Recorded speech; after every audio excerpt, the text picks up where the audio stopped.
River Rehabilitation Program o mas kilala sa tawag na Hukay Ilog. Alam niyo, nung bata ako, kwento ko lang na onte. Nung bata kasi ako, hindi ko naiintindihan yung programa na yan. Bakit kailangan hukayan ng ilog palagi? Lumaki kami sa tabing ilog, sa 245 E. Rodriguez Street. Basta taon-taon yun. Up to 2000 ay pagka bumabaha or pagka umuulan, expect mo na yun, aangat na yung tubig sa ilog. At ang mga kalye ay halos baha rin. So, yun ang aming sitwasyon. Ang sitwasyon ng Angono.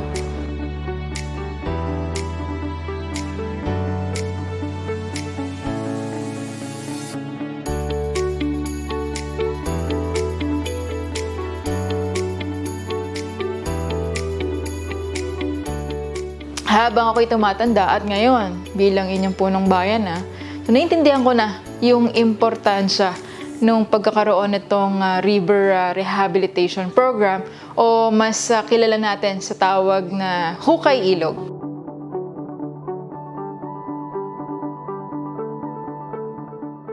Bago ako maging alkalde, hindi ko naman alam na magiging alkalde ako eh.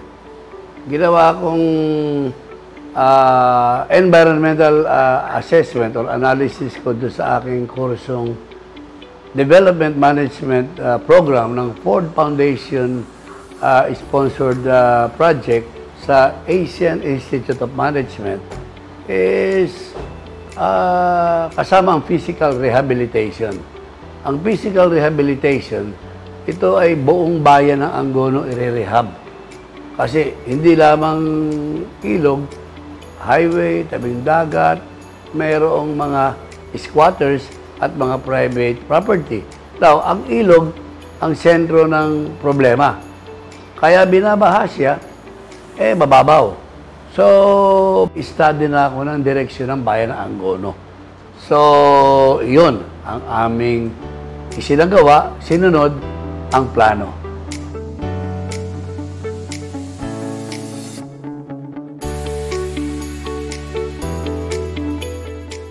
Sabi ko nga po, dahil ito po ay naiintindihan ko na. At ito ay taon-taon ay nakasama sa ating 20% annual budget plan at kasama sa 5% ng calamity fund. Kaya alam nyo, ang nagpatunay nito na effective yung ating programang River Rehabilitation Program, yung mismong mga nakatira sa mga tabing ilog.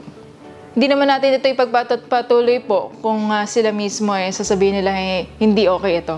Ako po si Milka Garcia, nakatira sa Rico Hermoso Compound San Isidro, Angono, Rizal. Dati, pag umuulan, ang ginagawa namin, nagliligpit kami ng mga gamit. Tapos, sunod, ang mga bata, ililikas namin. Pagka nalikas na po namin, pag tuloy-tuloy po yung ulan, tsaka na lang kami bumabalik sa bahay namin.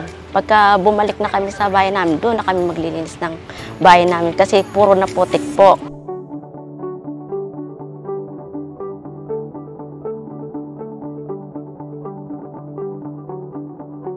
Ako po si Salvacion Ordiales Baliano. Since nakatira ako dito, 19 anyos pa. Naranasan ko po dito ang baha. Maabot ng 6 na beses sa isang taon. Lagi ako naka-experience yung isa pa lang anak ko. Talagang bit-bit ko yung anak ko, pupunta kina mama. Kasi inabot ng baha ang bahay namin dito. Magandang araw po sa inyong lahat. Ako si Domingo Peña Jr.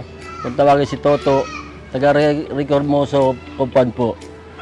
Ako po ay naninirahan dito ng mahigit na pong 40 taon sa Rico Hermoso ito. At dito po nadanasan ko ang katakot-takot na baha dito. At sobrang kami nagkaroon ng nervous dito sa lugar na ito. Kapag po umuulan dito sa amin, andito na po yung kaba at hindi na kami makatulog sa hating gabi.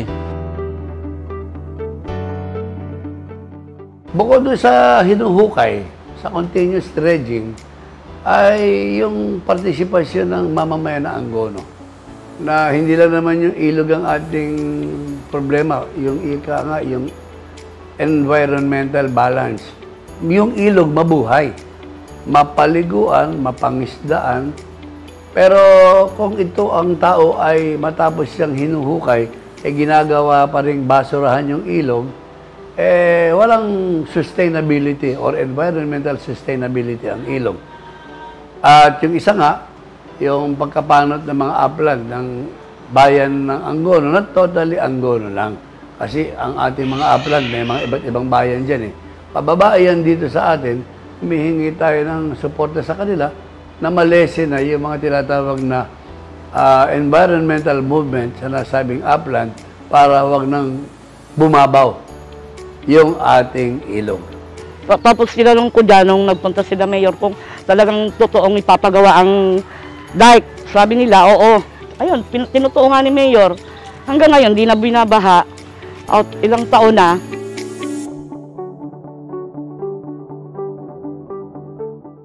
Karoon ng walkways mula bayan hanggang paanan ng bundok o sa may banyo ng pare, sa paliguan ng mga binata at kadalagahan ng araw, yun sa San Roque, paanan ng Vincentian Hills.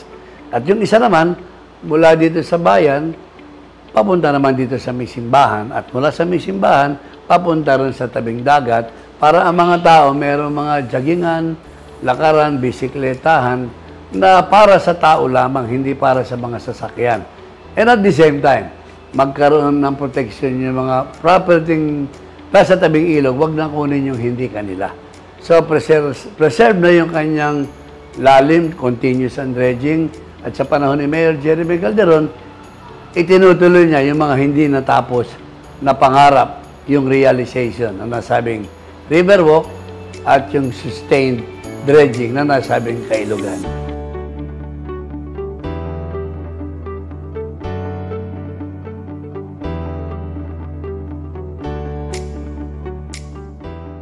Sabi ko nga yung kung ano pang mga sakuna, mga calamities, ay mas may iwasan pa natin yung pagbaha dito po sa bayan.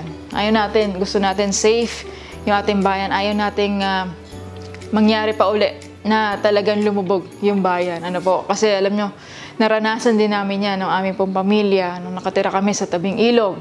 Di ba po? Kaya kung ano man yung mga programa na ating pong yung mga ginagawa, ay alam natin na magbe-benefit yan yung ating pong mga kababayan.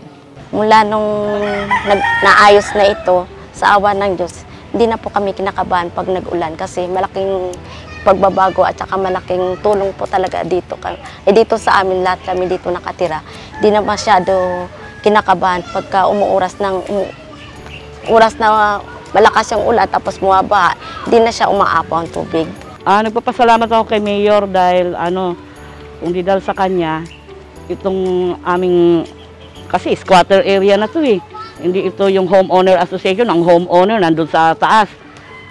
Dahil sa kanya, hindi na kami binabaha dito. At hindi na po namin nararanasan ngayon ng mga pagbaha mula po nung undoy, hindi na po kami binaha. Kaya maraming pong salamat sa ating Mayor at Vice Mayor Calderon.